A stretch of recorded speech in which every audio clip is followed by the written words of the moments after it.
एक बूढ़ी माँ थी जो बहुत पूजा पाठ करती थी, लेकिन वहीं उनकी बहू थी जो बहुत चटोरी थी।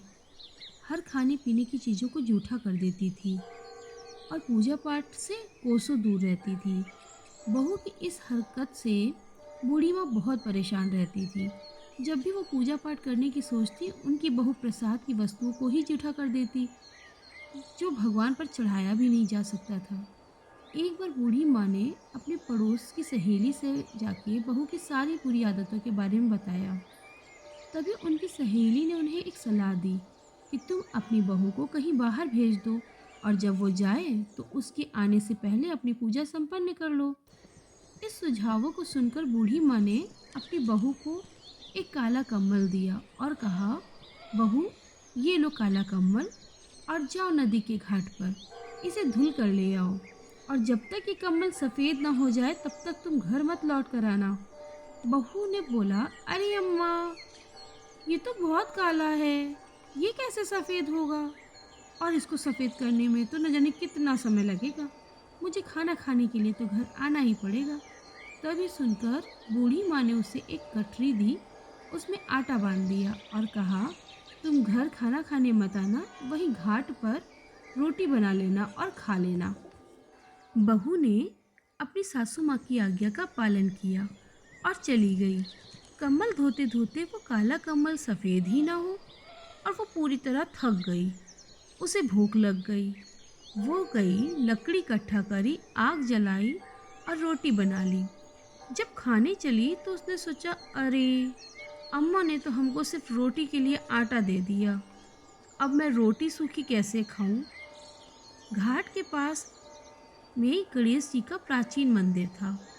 वो वहाँ गई और जो भी भगवान गणेश को भोग लगा था सब उठा ली। उनके सामने से घी, गुड़, लड्डू, मोदक जो भी भक्तों ने चढ़ाया था वो सब उठा लाई और उसने खा लिया।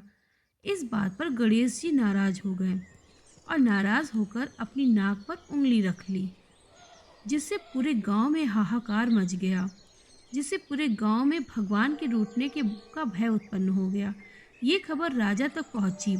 तब राजा ने पूरे गांव में ढिंढोरा बजवाया और आदेश दिया कि जो भी गणेश जी को मना लेगा, उनकी नाक से उंगली हटवा देगा, उनका गुस्सा शांत कर देगा, उसे राजा की तरफ से इनाम मिलेगा।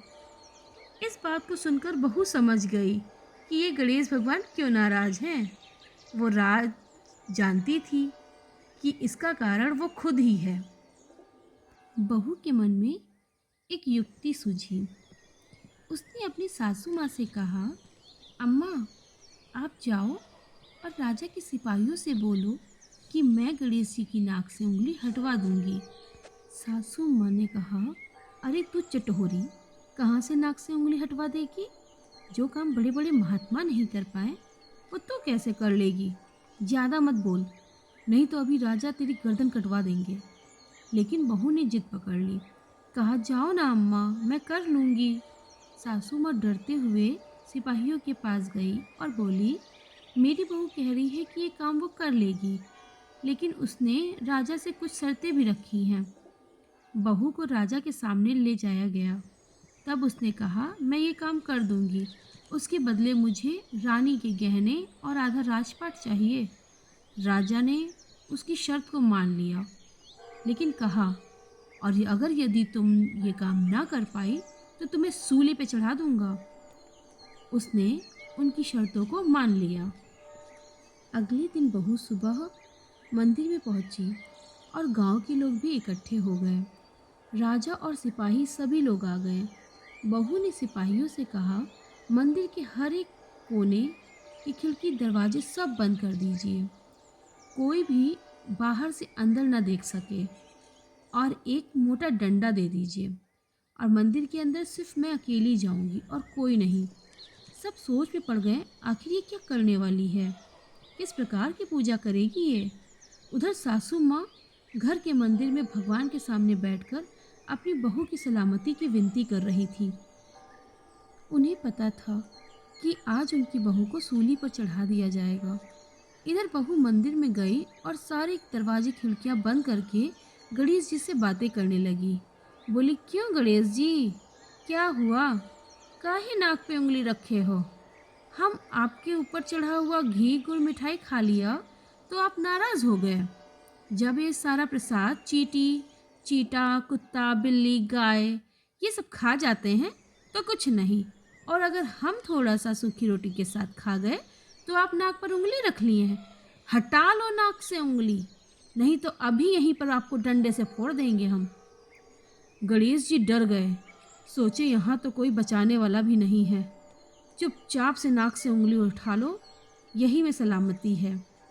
खिड़की दरवाजे पहले से ही बंद थे और अपनी सूली का भी वचन देकर आई है। इसको ना तो मारने का डर है और ना ही मरने का डर है। गणेश बाबा ने तुरंत अपनी नाक से उंगली हटा ली। दरवाज़ा खुला, सब ने भगवान के दर्शन किए और शर्त के मुताबिक बहू को आधा राजपाट मिला। वो गरीब से रानी बन गई। उसकी सासू माँ भी बहुत प्रसन्न हुई। पूरा गांव उसकी तारीफ करने लगा। यह कहानी बहुत ही मनोरंजक और सीख देने वाली है। इसमें बहू की चतुराई और बुद्धिमत्ता को बहुत अच्छे ढंग से दिखाया गया है।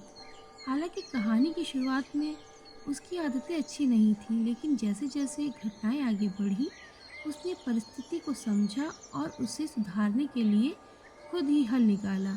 यह कहानी बताती है कि कभी कभी इंसान गलतियां करता है, लेकिन जब वह अपनी गलती को पहचान कर उसे सुधारने के लिए कदम उठाता है तो वही उसकी ताकत बन जाती है।